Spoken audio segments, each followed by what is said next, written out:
Like many of you, for the last couple of months, I've been receiving daily texts with a psalm in them. And each day, I pray that psalm. Often I do it out loud. There have been a couple of times that I have sobbed my way through that psalm. The Psalms speak to me. I feel seen. My feelings of loss, of hope, of betrayal, of trust, of empowerment, of helplessness, of joy. All of these feelings join with thousands of years of humanity in these Psalms.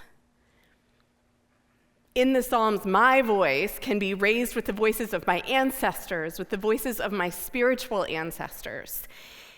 This is this great human story, and we collectively and individually are part of it. There's power in that. The Psalms have a voice that transcends time and space. They give us words for truths that are ancient and are of this time. They draw us into the heart, into the humanity of God.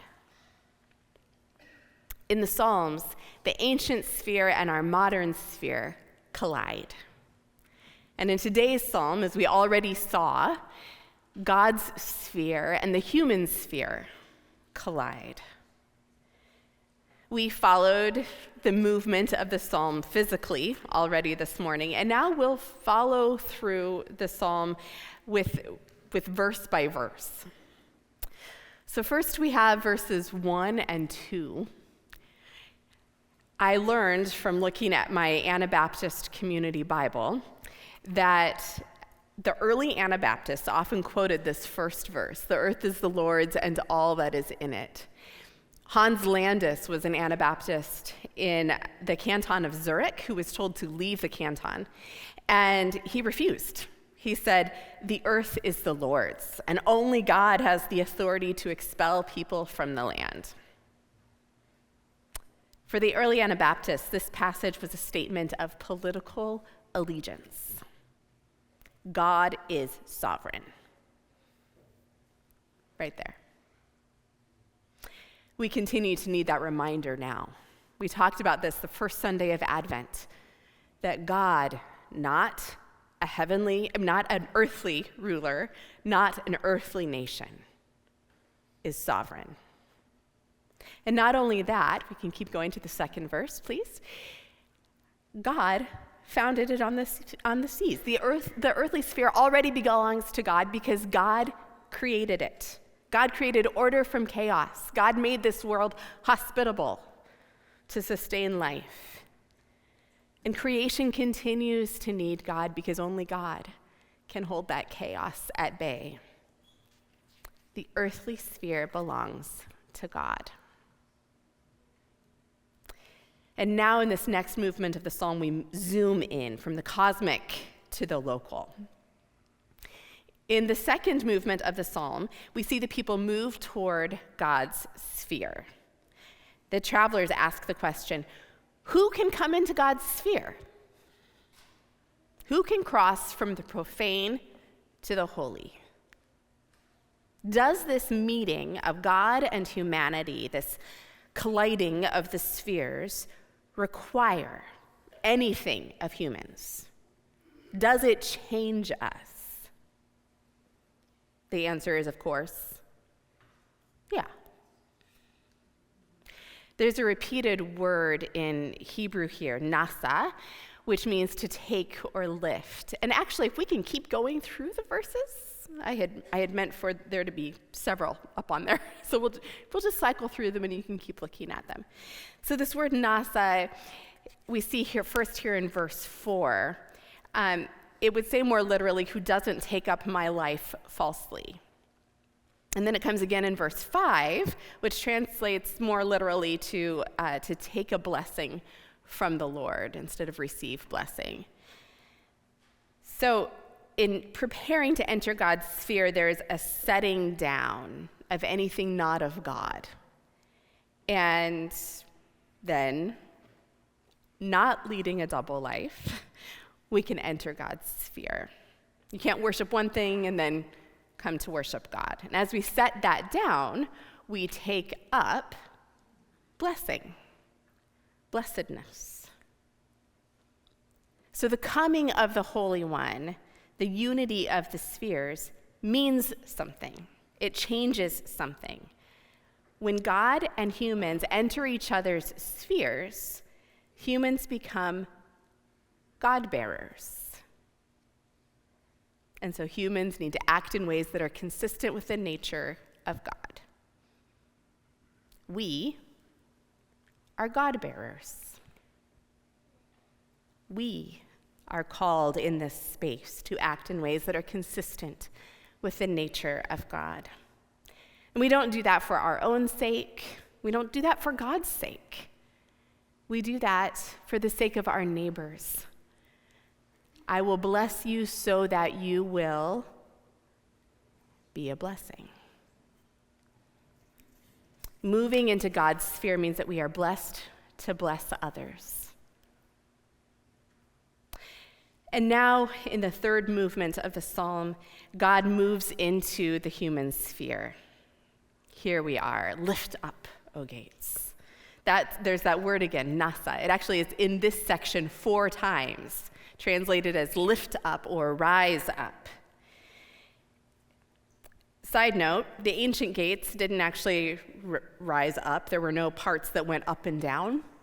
This is probably a cultural phrase borrowed from the times.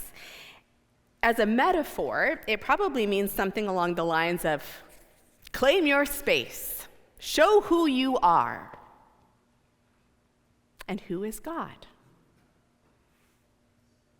The Lord, strong and mighty, the Lord mighty in battle. We always speak in metaphor when we talk about God, and in this psalm, God is a metaphor of warrior king. This is the Lord of the heavenly forces, the one who, according to verse 2, delivered the earth, the cosmos from chaos. And so to enter this unity of the spheres, we humans acknowledge God as sovereign. And that means denying anyone or anything else as sovereign. God is the sovereign in all the spheres.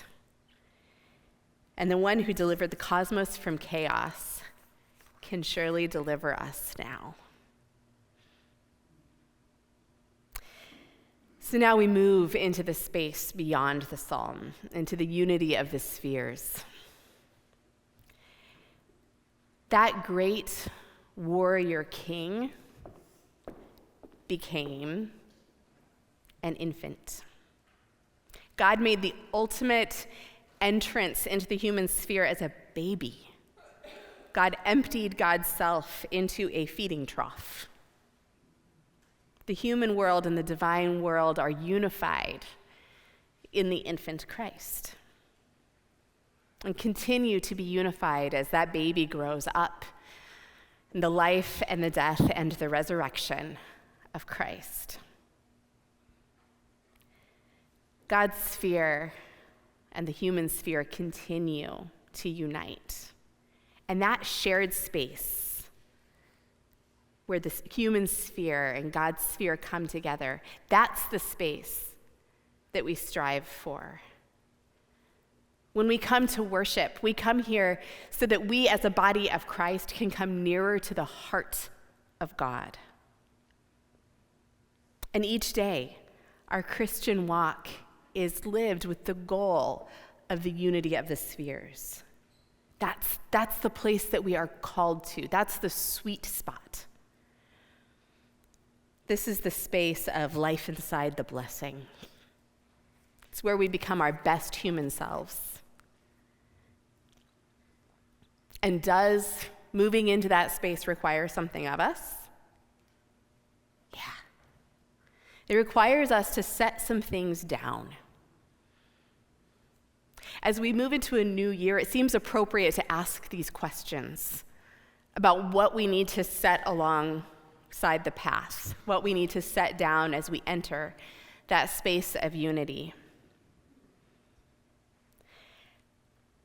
So what do you need to set down? What do we need to set down? What is not of God that is getting our time and our attention? What pulls you away from God's sphere, makes you feel farther from the heart of God? What other gods need to be left beside the road so that we can come into this space where the spheres unite? What inner work do each of us and we collective need to do so that we can place our trust and authority squarely in God, even in a year that is fraught with uncertainty? We each have individual setting down to do, and we have some collective setting down to do. There is discernment ahead for us.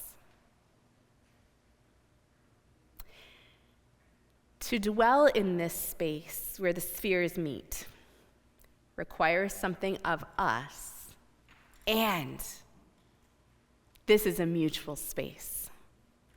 Don't forget that these spheres are coming together. God does God's part. God, the great God who delivered the cosmos, the king mighty in battle, that great God moved into the unity of the spheres as an infant. God meets us, and we meet God. And we are changed. As we enter this new year together, may we move as Christ bearers. May we trust our sovereign God. And may we all live in the union of the spheres.